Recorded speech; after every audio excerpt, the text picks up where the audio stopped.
अल्हम्दुलिल्लाहिल्लज़ी नज़्ज़लल फ़ुरक़ान अला अब्दिही लियकूना लिलआलमीन नज़ीरा वस्सलातु वस्सलामु अलन नबिय्यिल उम्मिय्यिल्लज़ी अरसलहु बिलहक़् बशीरन व नज़ीरा वदाइयन इलल्लाहि बिइज़्निही वसिराजम मुनीरा।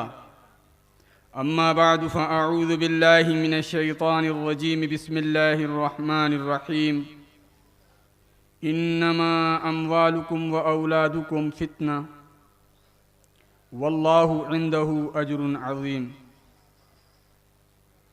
अन अली रज़ियल्लाहु तआला अन्हु क़ाल समिअतु रसूलल्लाहि सल्लल्लाहु अलैहि वसल्लम यक़ूल अला इन्नहा सतकूनु फितना क़ुल्तु मल मख़रजु मिन्हा या रसूलल्लाह क़ाल किताबुल्लाह।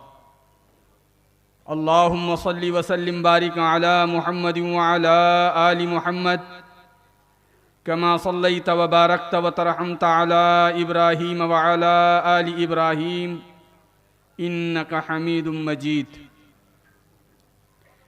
स्टेज पर मौजूद हज़रात अकाबिर, उलमाए किराम, अस्हाबे फ़ज़्ल व कमाल और शहर मालेगांव की सरकर्दा शख्सियात,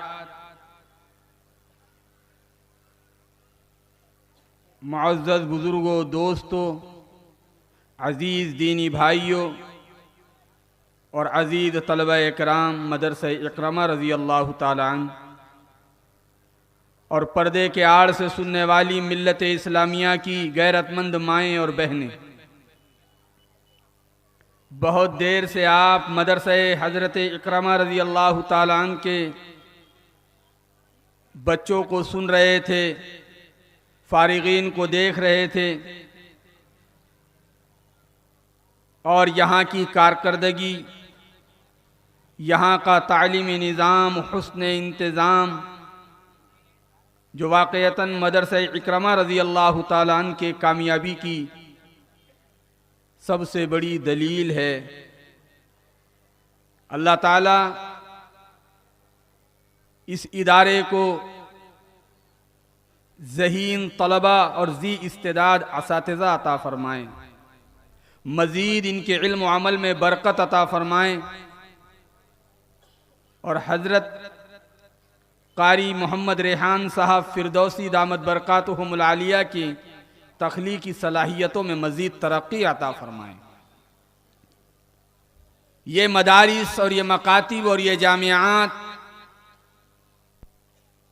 जो पूरे बर्र सग़ीर में बड़े जांफिशानी और अज़ीमुश्शान अंदाज में चलाए जा रहे हैं, ये मिल्लत का वो सरमाया है कि अगर इन मकातिब को मज़ीद तरक्की दी जाए और इस पर जानी माली सलाहियतों को लगाया जाए तो आंखें बंद कर कर ये बात कही जा सकती हैं कि इंशाअल्लाह क़यामत के दिन तक हमारी नस्लों में इर्तिदाद दाखिल नहीं हो सकता।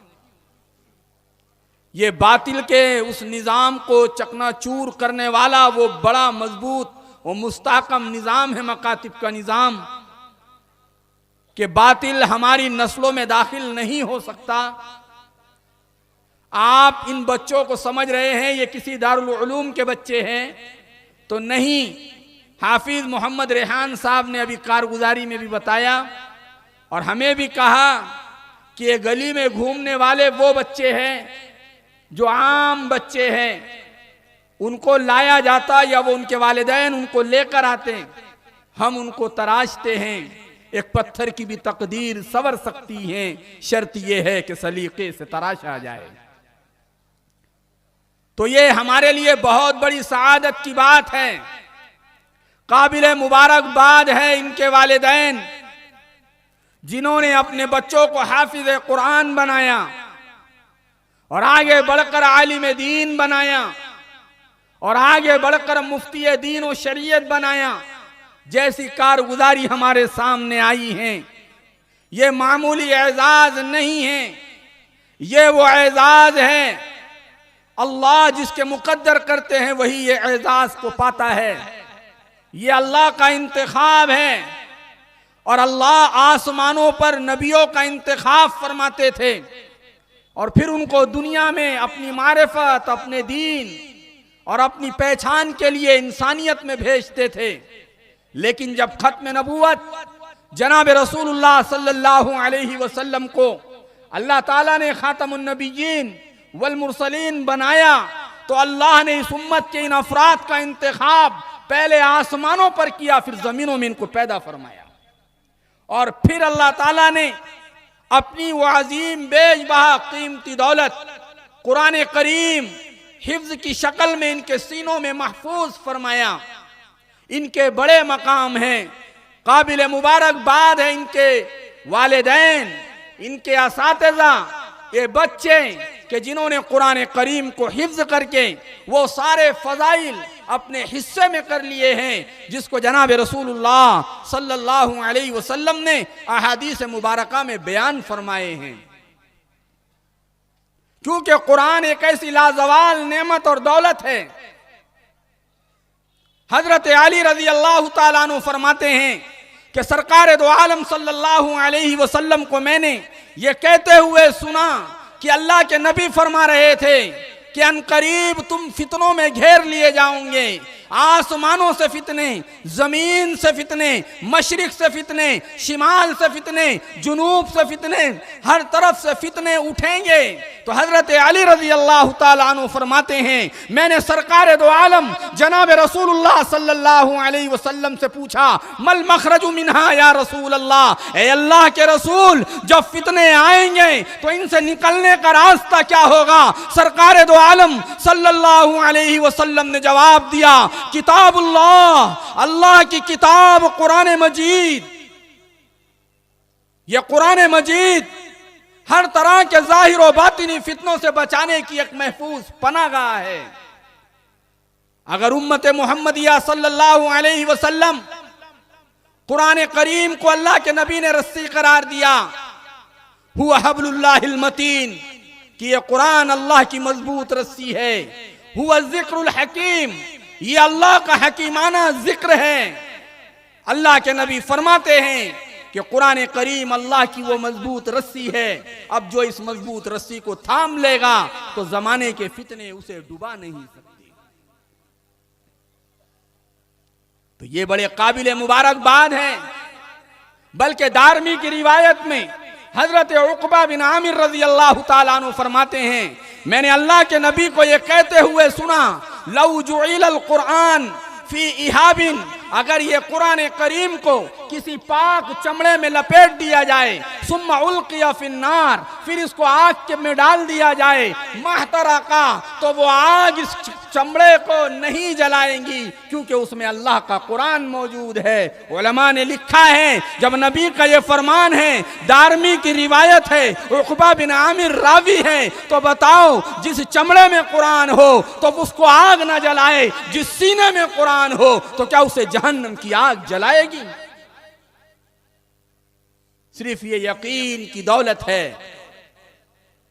अगर हमारा यकीन ये बन गया कि यकीनन मुझे कुरान मेरे सीने में है, न मुझे दुनिया की आग जलाएगी न आखिरत में जहन्नम की आग जलाएगी।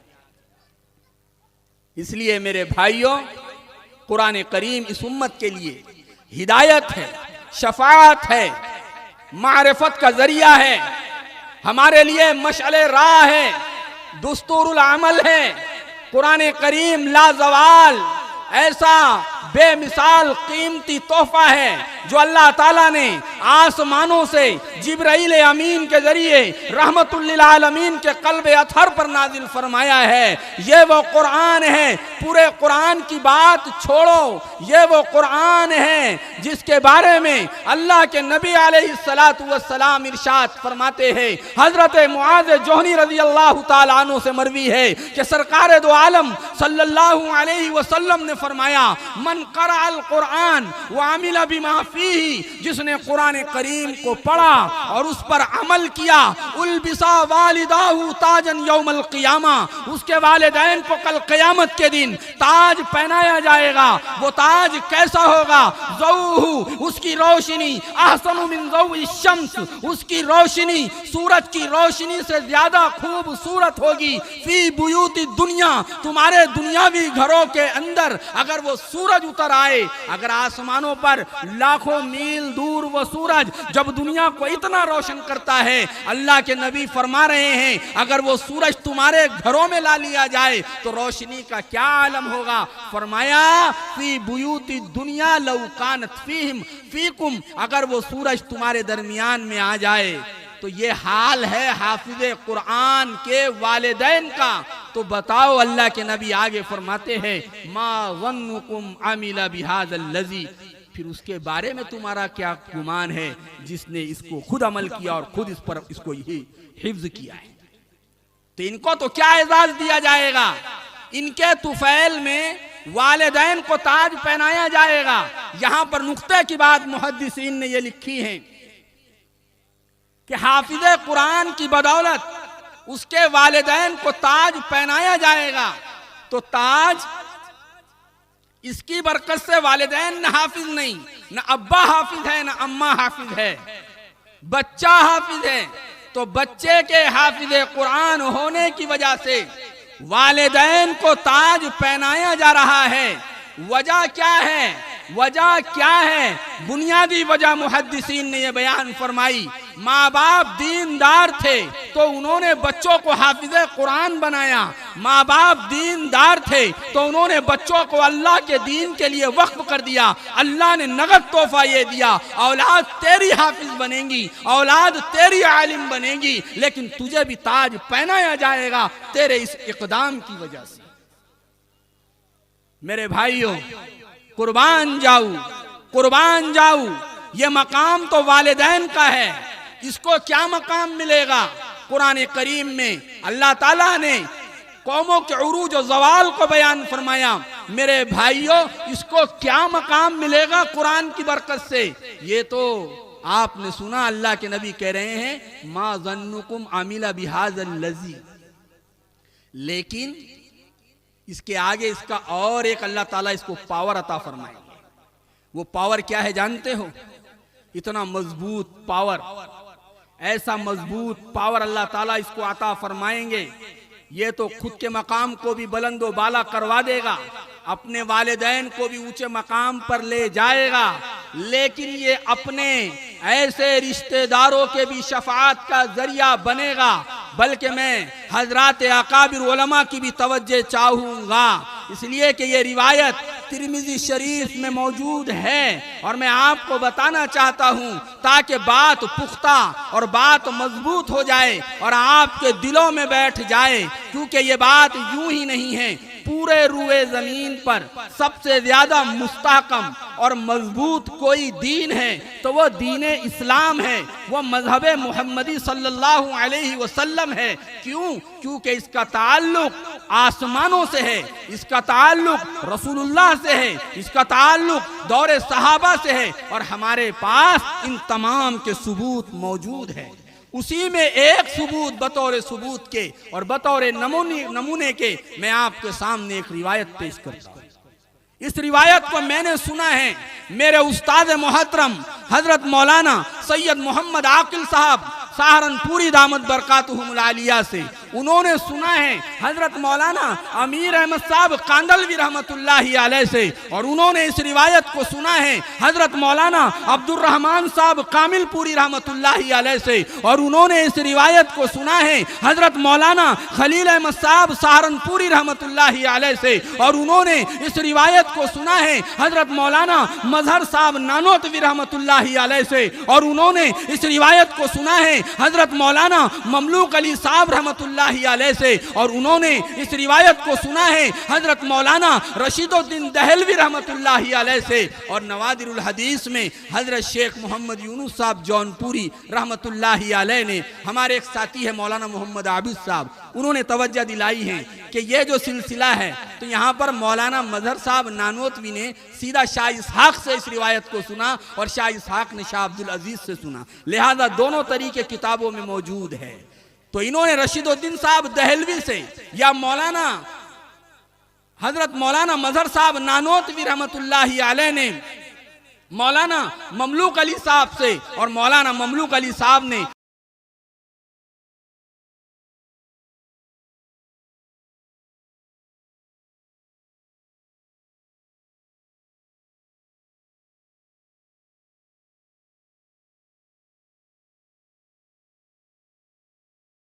मसनदुल हिंद हजरत शाह वलीउल्लाह मुहद्दिस दहलवी से, और हजरत शाह वलीउल्लाह मुहद्दिस दहलवी रहमतुल्लाह अलैह ने अपने उस्ताद अबू ताहिर अल मदनी से, और अबू ताहिर अल मदनी ने शेख इब्राहिम अल कुर्दी से, और शेख इब्राहिम अल कुर्दी ने शेख अबुल अज़ाइम अल मज़ाही से, और उन्होंने शेख शिहाबुद्दीन अस-सुबुकी से, और उन्होंने नजमुद्दीन अल गैती से, और उन्होंने ज़ैनुद्दीन अल ज़करिया से, और उन्होंने शेख अब्दुल रहीम से, और उन्होंने शेख उमर अल मरागी से, और उन्होंने मोहम्मद फखर इब्न बुखारी से, और उन्होंने उमर इब्न तबरज़द अल बगदादी से, और उन्होंने शेख अबुल कासिम अल करोकी से, और उन्होंने 3 लोगों से अबू आमिर महमूद, अबू नसर अब्दुल अजीज, अबू बकर अहमद से, और इन तीनों ने अबू मोहम्मद अब्दुल जब्बार अल जर्राही से, और उन्होंने अबुल अब्बास शेख मोहम्मद बिन अहमद अल महबूबी से, और उन्होंने शेख अबू ईसा बिन मोहम्मद बिन ईसा बिन सौरा बिन मूसा तिरमिजी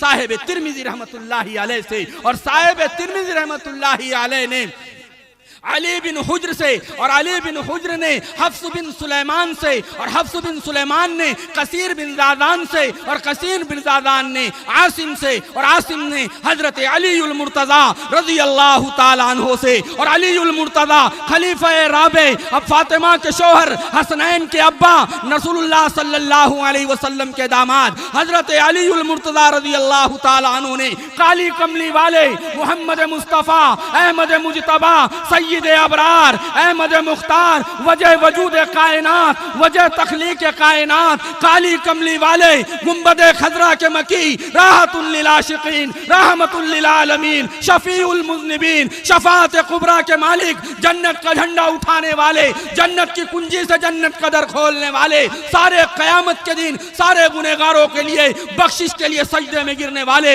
मेरे और आपके आका ताहा व यासीन मुज़म्मिल व मुद्दस्सिर जनाब मुहम्मदुर रसूलुल्लाह सल्लल्लाहु अलैहि वसल्लम से आका फरमाते हैं मन कराल कुराना फस्तज़रहु जिसने कुरान को पढ़ा और उसको मुंह ज़बानी याद किया फअहल्ला हलालहु उसके हलाल को हलाल जाना व हर्रमा हरामहु उसके हराम को हराम जाना अदखलहुल्लाहुल जन्ना अल्लाह उसको जन्नत में दाखिल फरमाएगा। यहीं पर रसूलुल्लाह रुके नहीं, यहीं पर काली कमली वाले रुके नहीं, आगे बढ़ के फरमाया मुबारक हो जाओ ए हाफिज कुरान तुम्हारी किस्मत में जमाना नाज करेगा। रसूलुल्लाह ने फरमाया शफ़ाहु मिन अशरतिन फी अहली बैतिही तुम्हारे खानदान के 10 ऐसे लोग उनके शफाअत का हक तुम्हें दिया जाएगा जो तुम्हारे घर वालों में से होंगे कुल्लुहुम कद वजबत लहुन नार जिन सारों के लिए जहन्नम वाजिब हो चुकी। नारे तकबीर नारे तकबीर नारे तकबीर। तो जनाब रसूलुल्लाह सल्लल्लाहु अलैहि वसल्लम ने इन हाफिज कुरान का ये मकाम बयान फरमाया। लेकिन आगे चलकर मैं वजाहत कर दूं ये फजीलत और ये खुशखबरी कब तक है किसके लिए है वो भी सुन ले। मुहद्दिसीन ने उलमा बैठे हैं उनकी सरपरस्ती में ये बात कह रहा हूं। मुहद्दिसीन ने इस हदीस की तशरीह की है। अगर घर वाला बाप है घर के लोग हैं ऐसे 10 लोग जिन पर जहन्नम वाजिब हो चुकी होगी, ये नन्ना हाफिज कुरान आएगा आकर कहेगा अल्लाह मेरा अब्बा किधर है, अल्लाह मेरी अम्मा किधर है, अल्लाह मेरा चाचा किधर है, अल्लाह मेरा ताया किधर है, अल्लाह मेरा फूफी मेरी फूफी किधर है, अल्लाह मेरा भाई किधर है, अल्लाह मेरी बहन किधर है। ये छोटे छोटे हाफिज़े कुरान कल मैदान महशर में अपने गुनहगार वालिदैन को तलाश करेंगे। ओ दुनिया वालों, कुरान की डिग्री से महरूम कर दिया, कुरान के एजाज से महरूम कर दिया। तुमने दुनिया के ऑक्सफोर्ड की डिग्री दिलाई, तुमने कैम्ब्रिज की डिग्रियां दिलाई, तुमने इंजीनियरिंग की डिग्रियां दिलाई, तुमने डॉक्टर की डिग्रियां दिलाई, तुमने अधिकारियों की डिग्रियां दिलाई, तुमने बड़े बड़े कॉलेजेस में पढ़ाया। लेकिन ऐ मेरे भाइयों, जरा बताओ तो सही, काश के क्या ही अच्छा होता, तुम्हारा बच्चा कुरान वाला भी होता, इंजीनियर भी होता, तुम्हारा बच्चा कुरान वाला भी होता, डॉक्टर भी होता, तुम्हारा बच्चा कुरान वाला भी होता, प्रोफेसर भी होता, तुम्हारा बच्चा टीचर भी होता, कुरान वाला भी होता, तुम्हारा बच्चा सियासी कायद भी होता, हाफिज़े कुरान भी होता, तुम्हारा बच्चा डॉक्टर भी होता, हाफिज़े कुरान भी होता। नतीजा क्या निकलता? मैं तुझे बताता हूँ। सरकार दो आलम सल्लल्लाहु अलैहि वसल्लम की इस हदीस की रोशनी में कयामत का मैदान कायम होगा, अव्वलीन व आखरीन का इज्तिमा होगा। सय्यदुना अबुल बशर अव्वल हजरत आदम अलैहिस्सलातु वस्सलाम से लेकर कायनात का आखिरी इंसान मौजूद होगा। यह छोटा सा बच्चा आएगा जिसने आपके सामने पढ़ के सुनाया है, आईना आईना अभी, या अल्लाह मेरा अब्बा कहाँ है, आईना उम्मी, ऐ अल्लाह मेरी माँ कहाँ है, आईना अम्मी मेरा चाचा कहाँ है, आईना अम्मती मेरी फूफी कहाँ है, आईना खालुन मेरा मामू कहाँ है, आईना खालतुन मेरी खाला कहाँ है, आईना अखी मेरा भाई कहाँ है, आईना उख्ती मेरी बहन कहाँ है, आईना अबनाई मेरी औलादे कहाँ है, आईना बनाती मेरी बेटियां कहाँ है। अगर ये ईमान पर मरेंगे तो अल्लाह बताएगा। ये हाफिज़े कुरान आगे बढ़कर सबसे पहले अपने वालिदैन को ताज पहनाएगा। दूसरे नंबर पर घर वालों को ऐलान होगा, तेरे फूफी पर जहन्नम वाजिब, तेरे चाचा पे जहन्नम वाजिब, तेरे भाई पे जहन्नम वाजिब। ये कहेंगे मुझे सरकार ने सुनाया था, तुझे इख्तियार मिलेगा। ये अपने पावर का इख्तियार लेगा और अपने पावर को इस्तेमाल करते हुए अल्लाह रब्बुल इज्जत इसको इख्तियार देंगे और ऐसे ये 10 गुनहगारों को निकाल कर, ऐसे 10 गुनहगार जिन पर जहन्नम वाजिब हो गई होगी, अपने साथ जन्नत में ले जाएगा। मैं तुम्हें बताऊं, ये उनके लिए है जिन्होंने जिंदगी भर किसी के लिए, जिन्होंने जिंदगी भर किसी हाफिज़े कुरान, किसी आलिमे दीन, किसी मुफ्ती शरीयत से बुग़्ज़ और कीना न रखा हो, उनके लिए ये फजीलत है। अगर हमने किसी भी दुनिया में हाफिज़े कुरान के ताल्लुक से बुग़्ज़ रखा तो हम इस फजीलत में नहीं आएंगे। इसलिए हमेशा अपने आप को उलमा के बुग़्ज़ से दूर रखा करो, अपने सीनों को हुफ़ाज़ इकराम के कीनों से पाक रखा करो मेरे भाइयों। लेकिन जिम्मेदारी यहीं पर पूरी नहीं हो जाती, बल्कि जिम्मेदारी मजीद बढ़ जाती है। मुझे वक्त इजाज़त नहीं दे रहा है, बस कुछ मिनट आपके सामने बात करके अपनी बात को ख़त्म करूँगा। मेरे भाइयों, पढ़ना नहीं आता, लिखना नहीं आता तो मेरी जान पढ़ा कर, हो जाएगी तेरी मुश्किल आसान पढ़ा कर। पढ़ने के लिए अगर तुझे कुछ न मिले तो, पढ़ने के लिए अगर तुझे कुछ न मिले तो चेहरों पे लिखे दर्द के उन्वान पढ़ा कर। लारेब तेरी रूह को तस्कीन मिलेगी, तू कुर्ब के लम्हात में कुरान पढ़ा कर। आ जाएगा तुझे इकबाल जीने का करीना, तू सरवर कौनैन के फरमान पढ़ा कर सल्लल्लाहु अलैहि वसल्लम। लेकिन जिम्मेदारी यहाँ खत्म नहीं होती, हमारी जिम्मेदारी मजीद बढ़ती है। क्या बढ़ती है? अगर मेरी बात माएँ सुन रही हैं, घरों में बैठी हुई मस्तूरात सुन रही है, आपके बच्चों ने यहाँ पर आकर बेहतरीन कारकर्दगी का मुजाहरा किया, अल्लाहुम्मा मज़िद फज़िद, अल्लाह खूब बरकत अता फरमाए। लेकिन यहाँ पर जैसे हमारे सामने इस मदरसे की कारगुजारी बशक्ल तकरीर पेश की गई, उस तकरीर में उन्होंने बड़ी प्यारी बात की। कहा यहाँ तालीम का निज़ाम है, तरबियत मुस्तकिल तौर पर हमें करनी पड़ेगी, तालीम से काम नहीं चलेगा। तरबियत माँ बाप के गोद में होगी, तरबियत घर के छाँव में होगी, तरबियत माँ के गोद में बैठकर और माँ बाप के आगोश में होगी। अगर वालिदैन बेदीन हैं और बच्चे को कितने ही दीनदार बना दिया जाए, लेकिन बेदीन वालिदैन के बेदीनी के असरात यहाँ से बच्चों के निकलने के बाद उनकी जिंदगियों पर पड़ेंगे। बाप शराब छोड़ने को तैयार नहीं, माँ बेपर्दा घूमने को तैयार नहीं, बच्चा हाफिज कुरान बन गया। अब तुम्हारी जिम्मेदारी ये है कि बाप भी अब गुनाहों को छोड़कर अल्लाह वाला बन जाए, माँ भी अब बेरवरवी को छोड़कर अच्छी जिंदगी गुजारने वाली बन जाए। वरना इन बच्चों को कितनी अच्छी तालीम दे दो, लेकिन घर का निजाम अगर बेदीनी का है, हमारे घर हमने हर जगह कहा, हमारे घर या तो होटल बन गए या लॉज बन गए, होटल बन गए या लॉज बन गए। आप कमा के ला रहे, घर की बीवियां पका के दे रही, सब मिलकर खा रहे, होटल बन गया। रात हो गई, सब सो गए, लॉज बन गया। हालांकि ईमान वालों के घर पहले जमाने में कुरूने ऊला में अल्लाह के नबी ने फरमाया खैरुल कुरूनी करनी सुम्मल्लज़ीना यलूनहुम सुम्मल्लज़ीना यलूनहुम। उस खैरुल कुरून में घर या तो मस्जिदें थी, घर या तो मदरसा था, घर या तो खानकाहें थी। अगर कुरान सिखाया जाता तो वो मदरसा बन जाता, नमाजें पढ़ी जाती तो मस्जिद बन जाती, अल्लाह को याद किया जाता तो खानकाह बन जाती। हमारे घर तो इसके नमूने थे, लेकिन आज हमारे घरों में इसके अलावा सब कुछ हो रहा है। मेरे भाइयों, अब मां का किरदार बच्चे के लिए बहुत जरूरी है। मां का किरदार बच्चे के लिए बहुत जरूरी है। आप जितने भी बड़े लोगों को देखोगे उसमें मां का किरदार अहम है। मां ने वो किरदार अदा किया तो अब बुख्तियार काकी रहमतुल्लाह अलैह पैदा हुए, माँ ने किरदार अदा किया तो हजरत बाबा फरीदुद्दीन गंज शकर रहमतुल्लाह अलैह पैदा हुए, माँ ने किरदार अदा किया तो बड़े बड़े अल्लाह वाले पैदा हुए।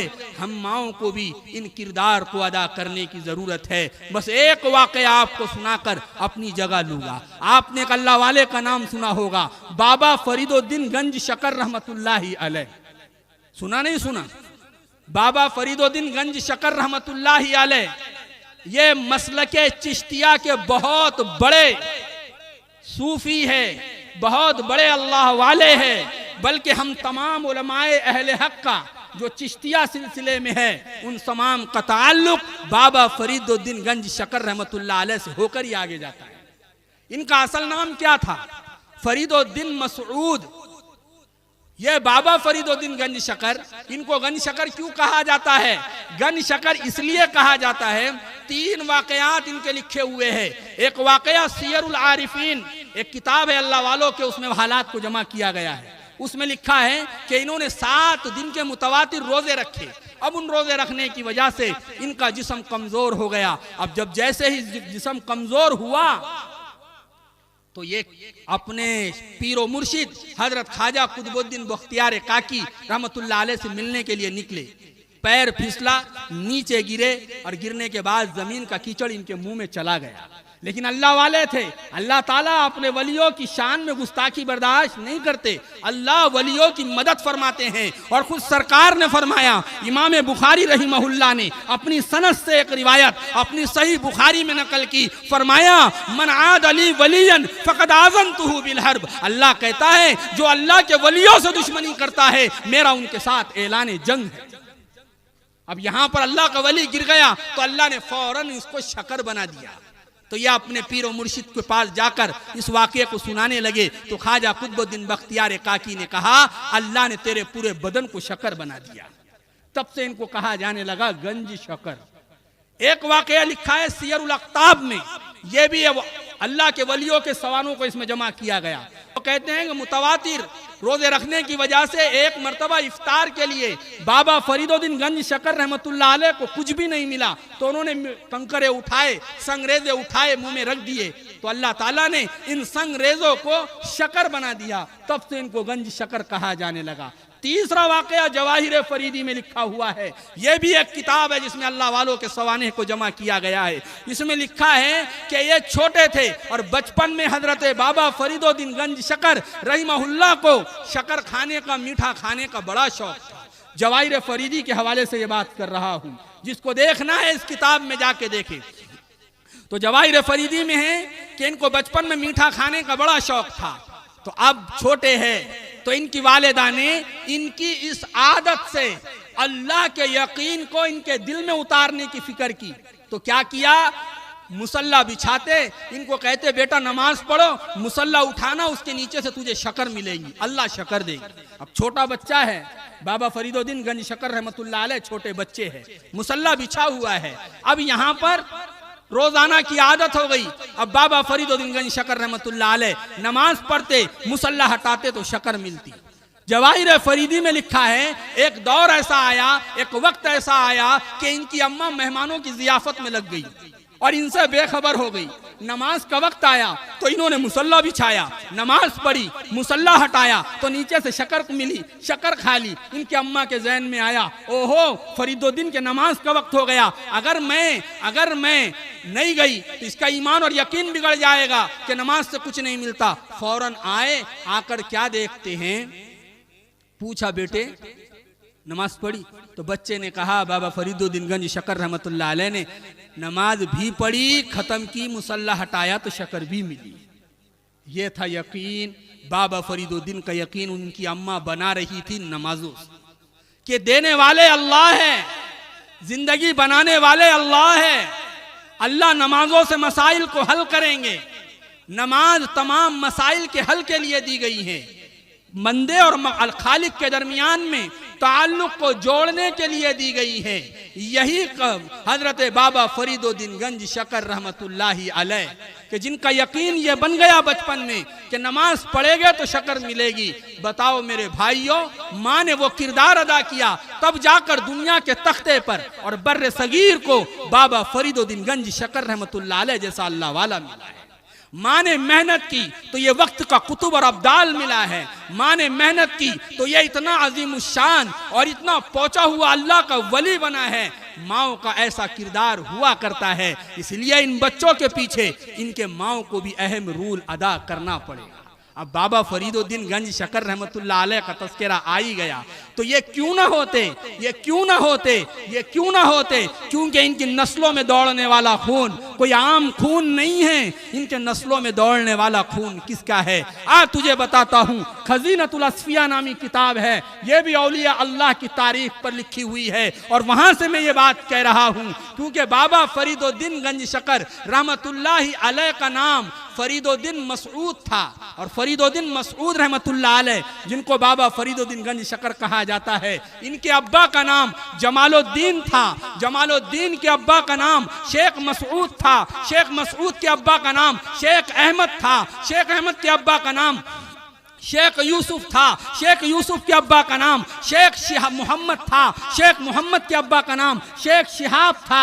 शेख शिहाबुद्दीन के अब्बा का नाम शेख अहमद था और ये मशहूर और मारूफ थे शाह फर्रुख शाह, शाह काबुल के बादशाह फर्रुख शाह के नाम से। और इनके अब्बा का नाम था नसीरुद्दीन, उनके अब्बा का नाम था शेख महमूद और ये मशहूर थे नशीमन शाह के नाम से। और नशीमन शाह के अब्बा का नाम समन शाह और उनके अब्बा का नाम सुलेमान शाह, उनके अब्बा का नाम शेख मसऊद, उनके अब्बा का नाम अब्दुल्ला, उनके अब्बा का नाम अबुल वाइज अकबर अबुल फत, उनके अब्बा का नाम शेख इसहाक, उनके अब्बा का नाम सुल्तानुल आरिफीन कुतुबुल आलमीन सुल्तान इब्राहिम इब्न अधम और इस सुल्तान इब्राहिम इब्न अधम के अब्बा का नाम सुलेमान और सुलेमान के अब्बा का नाम नासिर और नासिर के अब्बा का नाम अब्दुल्ला और अब्दुल्ला के अब्बा का नाम ससुर जनाब रसूलुल्लाह फारूक आजम उमर बिन खत्ताब रजी अल्लाह ताला अन्हु, ये फारूक आजम की नस्ल से है।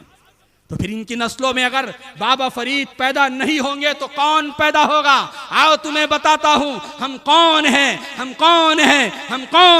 हम जहाँ पर हम नबियों के नबूवत के भी कायल, नबी के नबूवत को भी मानते हैं, ऐसे ही हम वलियों के वलायत के भी कायल हैं। बल्कि उलमाए अहले सुन्नत का अकीदा सुनो, हम तवस्सुल बिल अंबिया के भी कायल है, हम तवस्सुल बिल औलिया के भी कायल है। हम नबियों से भी वसीला मांगते हैं, हम औलिया का नाम लेकर भी वसीला मांगते हैं। आओ तुम्हें बताता हूँ कौन थे ये बाबा फरीदुद्दीन गंज शकर। इनके पीरो मुर्शिद थे ख्वाजा कुतुबुद्दीन बख्तियार काकी रहमतुल्लाह अलैह और इनके पीरो मुर्शिद थे सुल्तानुल हिंद सरदार औलिया हजरत ख्वाजा मोइनुद्दीन चिश्ती अजमेरी रहमतुल्लाह अलैह। और ख्वाजा मोइनुद्दीन चिश्ती अजमेरी रहमतुल्लाह अलैह के पीरो मुर्शिद थे ख्वाजा उस्मान हारूनी रहमतुल्लाह अलैह। ख्वाजा उस्मान हारूनी के पीरो मुर्शिद थे ख्वाजा शरीफ जंदनी रहमतुल्लाह अलैह, उनके पीरो मुर्शिद थे हजरत ख्वाजा मौदूद चिश्ती रहमतुल्लाह अलैह, उनके पीरो मुर्शिद थे हजरत ख्वाजा अबू यूसुफ रहमतुल्लाह अलैह, उनके पीरो मुर्शिद थे हजरत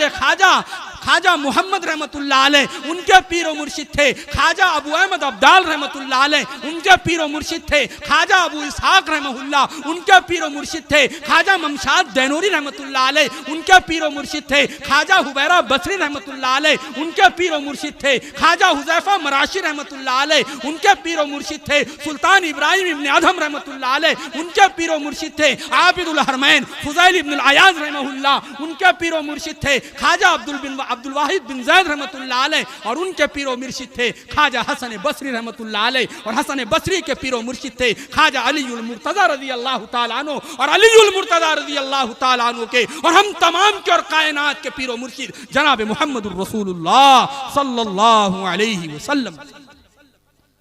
मेरे भाइयों, तो माओ को किरदार अदा करना होगा, तब जाकर हमारी गोदों में अल्लाह के वली पैदा होंगे। इसलिए पूरा मजमा नियत करें, इंशाअल्लाह हम सारे के सारे अपने बच्चों को कुरान वाला बनाएंगे सब इंशाअल्लाह। हजरत इकरमा मदरसा हजरत इकरमा रज़ी अल्लाह ताला अन्हु के इस मदरसे में अपने बच्चों को दाखिल करवाएंगे। बड़े ताज्जुब की बात है।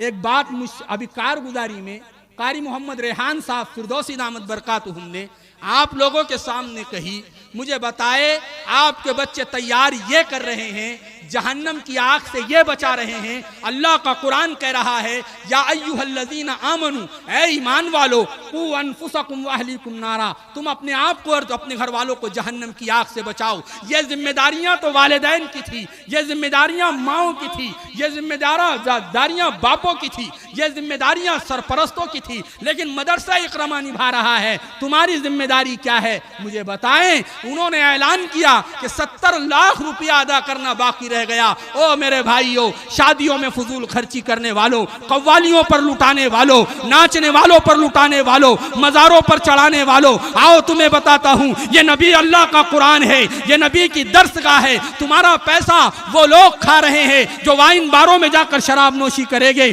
तुम्हारा पैसा वो लोग खा रहे हैं जो जिना के अड्डों पर जाकर जिना करेंगे। तुम्हारा पैसा वो लोग खाएंगे जो किसी की बेटी को रात के अंधेरे में उसकी इज्जत को तार तार करेंगे। अगर तुम्हारा पैसा इन मदरसों में लग गया, तुम्हारा पैसा इन बच्चों को हाफिज़े कुरान बनाने में लग गया, तुम्हारा पैसा मदरसा इकरमा रज़ी अल्लाह ताला अन्हु के इमारत में लग गया, अल्लाह की कसम, जिस तरह इसाले अजाब होता है ऐसा इसाले सवाब भी होता है। आओ तुम्हें बताता हूँ, दुनिया में जितने गुनाहों के अड्डे हैं, लोग वहां ले जाकर पैसा देते हैं, लेकिन अफसोस की बात है जितने दीनी इदारे, मदारिस, मसाजिद, मकातिब, खानकाएं हैं, इनको आपके पास आना पड़ता है। तरजीहात बदल गई। मुझे बताया कोई फिल्मी थिएटर वाले ने आपको बुलाया कभी, लेकिन आपने जाकर पैसा दिया है। वाइन बार वालों ने बुलाया कभी, लेकिन आपने जाकर पैसा दिया है। गुनाहों के अड्डे वालों ने बुलाया कभी, लेकिन आपने जाकर पैसा दिया है। और सुनो, आगे बड़ी दर्द के साथ ये बात कह रहा हूं, मेरे भाइयों, माफ करना, भतीजा समझकर, बेटे के बराबर समझकर, एक गुनहगार समझकर, एक जख्मी दिल लेके आया हूं। मैं तुम्हें एक बात कहना चाहता हूं, अगर अल्लाह का अल्लाह न करे वाइन बार वाले ने तुम्हारा पैसा वाइन बार की छपाई में लगा दिया और जिना के अड्डे वालों ने तुम्हारा पैसा जिना के अड्डों के गेट पे लगा दिया, तो फिर वो जब तक बाकी रहेगा तुम्हारे कब्रों में अजाब आता रहेगा। इसलिए अपना पैसा अच्छी जगह पर लगाओ, बेवाओं को दो, बच्चों को दो। अफसोस की बात यह है कि हमारा पैसा यहां नहीं लग रहा है। इसलिए ऐसे वक्त में जबकि ईमान सोध हवाएं चल रही है, इर्तिदाद चारों तरफ मुंह खोले खड़ा है, इर्तिदाद चारों तरफ मुंह खोले खड़ा है और हम है कि उससे गाफिल है। ये चंद बोरिया नशीन कितना उन्होंने सुनाया कि हमारे पास क्लासे नहीं है तो हम चटाइयों पर बैठा देते, हमारे पास टिपाइयाँ नहीं है हम हाथ में कुरान लेकर बैठा देते, हमारे पास छत नहीं है। मेरे भाइयों, ये जगह से ऐसे बच्चों का तैयार होना वाकईतन इनकी मेहनत को और इनकी कुर्बानियों को दाद देनी चाहिए कि इन्होंने पूरे शहर की तरफ से शहरी बच्चों के लिए फर्ज किफाया अदा किया है। और ये वो कुरान जो तेरी भी किताब है और मेरी भी किताब है।